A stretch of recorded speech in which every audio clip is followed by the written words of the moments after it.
नमस्कार, आप देख रहे हैं यूपी क्राइम एक्सप्रेस और मैं हूं आपके साथ मानवी ठाकुर। शुरुआत करते हैं आज की खास खबरों से। खबर आजमगढ़ से, जहां जिले के अतरौलिया विधानसभा क्षेत्र के सिकंदरपुर में गुरुवार को आयोजित जन चौपाल में सुभाषपा के राष्ट्रीय अध्यक्ष एवं कैबिनेट मंत्री ओम प्रकाश राजभर ने विपक्ष पर जमकर निशाना साधा। पंचायती राज मंत्री ने सरकार की विभिन्न जन कल्याणकारी योजनाओं की जानकारी दी और गांव-गांव जाकर संवाद स्थापित करने की बात कही। मंत्री ने कहा कि एसआईआर से विपक्षी दल घबराए हुए हैं, जबकि यह प्रक्रिया बेहद आवश्यक है। उन्होंने स्पष्ट किया कि एसआईआर के माध्यम से वर्षों से पड़े नाम मतदाता सूची से हटाया जाए, वही नए योग्य मतदाताओं के नाम जोड़े जा रहे हैं और ऐसे लोगों की पहचान की जा रही है जो कई राज्यों में वोट डालते हैं। वहीं उन्होंने सवाल उठाया है कि जब सब काम संविधान के तहत हो रहा है तो विपक्ष को इतनी बेचैनी क्यों है। विपक्ष को इस प्रक्रिया में सहयोग करना चाहिए। जन चौपाल में ग्रामीणों ने नाली, खड़ंजा और स्थानीय समस्याओं को उठाया, जिस पर मंत्री ने कहा कि लिखित शिकायत मिलने पर तत्काल कार्रवाई की जाएगी। उन्होंने यह भी कहा कि आजमगढ़ जनपद में हर वर्ष पंचायती राज विभाग से 100 करोड़ रुपए आते हैं, लेकिन उसका सही उपयोग दिखाई नहीं देता है। मंत्री ने तंज कसते हुए कहा कि लेखा जोखा तो सिर्फ ग्राम प्रधानों से लिया जाता है, जबकि जिले में 10 विधायक, 2 सांसद और 1 राज्यसभा सदस्य भी हैं, उनसे कोई सवाल नहीं करता। कांग्रेस पर हमला बोलते हुए राजभर ने कहा कि 60 वर्षों तक शासन करने के बाद भी गरीब, दलित और पिछड़ों को उनका उचित प्रतिनिधित्व नहीं मिला।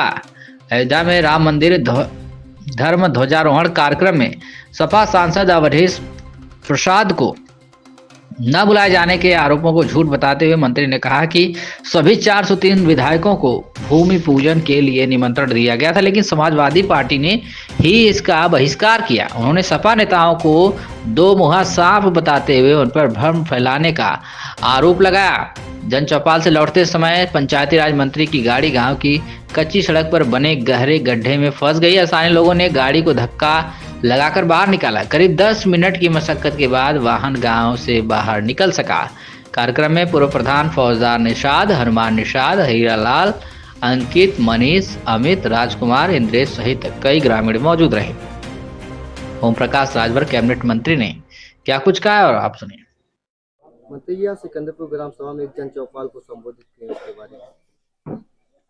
हम लोग अनवरत खाली रहते हैं तो गांवों में जो केंद्र और प्रदेश सरकार की योजनाएं होती हैं, जो हम लोग लोगों को लाभ पहुंचा सकते हैं, उसकी जानकारी देने के लिए गांवों में चौपाल लगाते हैं। तो उसी कड़ी में आज सिकंदरपुर में हमारे हरिवर्धन प्रजापति जी और हनुमान जी और प्रधान जी सब लोग मिलकर के यहाँ चौपाल का कार्यक्रम किए थे। क्योंकि जैसे हम लोग सिकंदरपुर में हैं, एक सिकंदरपुर नरिया सड़क लगभग 15 साल से वो वैसे पड़ी हुई है, लोग उस पर चल नहीं पाते हैं। तो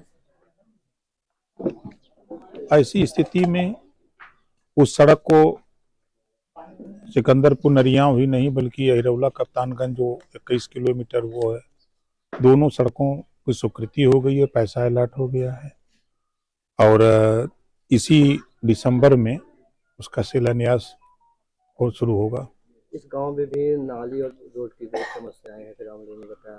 देखिए, एक समस्या जो है वो तो अनवरत पैदा होती रहती है और उसके लिए मौखिक नहीं लिखित लोग दें। देखिए, इस आजमगढ़ जिले में 100 करोड़ रुपया पंचायती राज का जिला पंचायत अध्यक्ष के पास हर साल आ रहा है। वो पैसा कहाँ जा रहा है कोई पता लेखा जोखा नहीं है। प्रमुख के पास पैसा आ रहा है, उसका लेखा जोखा नहीं है। खाली सब लोग लेखा जोखा प्रधान से ले रहे हैं। जिससे पूछिए तो प्रधान के ऊपर टूट पड़ता है। यहाँ 10 गो एमएलए हैं, 2 गो सांसद हैं, राज्यसभा हैं, एमएलसी हैं, उनसे कोई सवाल नहीं करता, खाली प्रधान है जी के। तो अब प्रधान बेचारे क्या करें, जितना बजट मिलेगा उतना न करेंगे।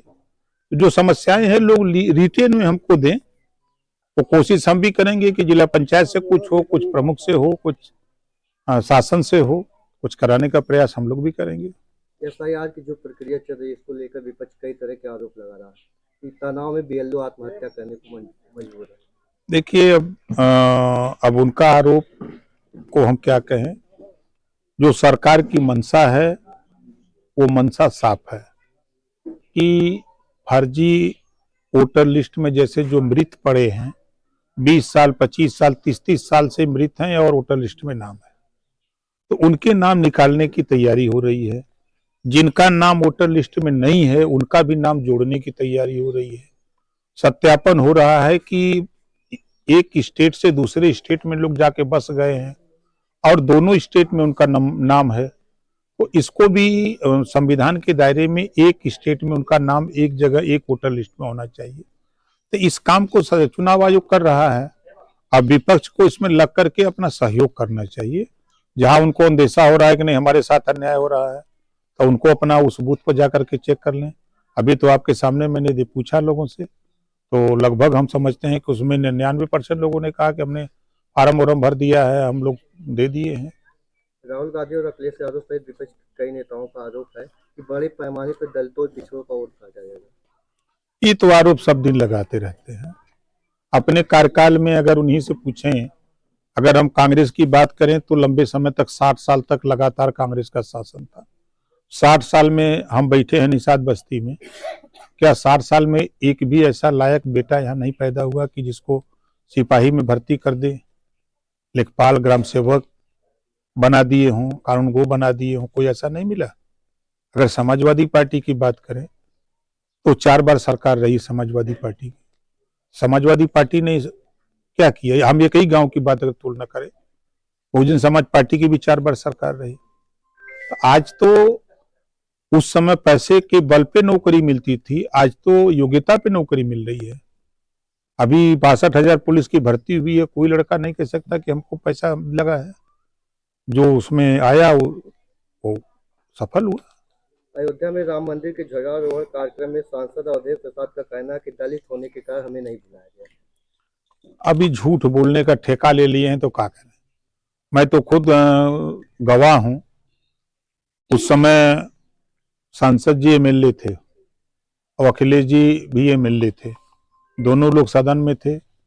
जब राम मंदिर के उद्घाटन की बात आई तो विधानसभा अध्यक्ष ने कहा कि भाई 403 विधायकों को निमंत्रण है, हमारी बस है आने जाने के लिए और दर्शन कराने के लिए और भोजन की व्यवस्था है।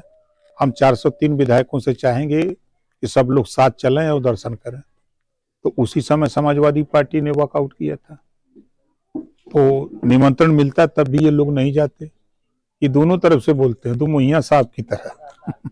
बिहार के विधानसभा चुनाव में एनडीए को मिली प्रचंड जीत का यूपी की विधानसभा में क्या असर देखने को मिलेगा? जो हसर वहां हुआ है विपक्ष का, वही हसर यूपी में होगा।